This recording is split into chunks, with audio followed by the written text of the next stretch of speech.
আসসালামু আলাইকুম ওরহমতুল্লাহ।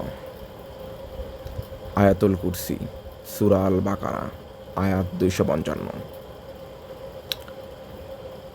আরবি উচ্চারণ: আল্লাহু লা ইলাহা ইল্লা হুয়াল হাইয়ুল কাইয়্যুম লা তাখুযুহু সিনাতু ওয়ালা নাওম লাহু মা ফিস সামাওয়াতি ওয়া মা ফিল আরদ মান যাল্লাযী ইয়াশফাউ ইনদাহু ইল্লা বিইজনিহি ইয়ালামু মা বাইনা আইদিহিম ওয়া মা খালফাহুম ওয়া লা ইউহিতুনা বিশাইইম মিন ইলমিহি ইল্লা বিমা শাআ ওয়াসি'a কুরসিয়্যুহুস সামাওয়াতি ওয়াল আরদ ওয়া লা ইয়াউদুহু হিফযুহুমা ওয়া হুয়াল আলিয়্যুল আযীম।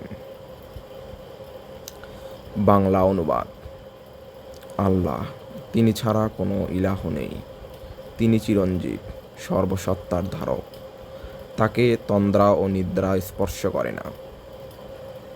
আকাশমণ্ডলী ও পৃথিবীতে যা কিছু আছে সবই তার। কে এমন আছে যে তার অনুমতি ছাড়া তার কাছে সুপারিশ করতে পারে? তিনি জানেন যা কিছু তাদের সামনে ও তাদের পেছনে আছে। তার জ্ঞানের কিছু অংশ তারা আয়ত্ত করতে পারে না।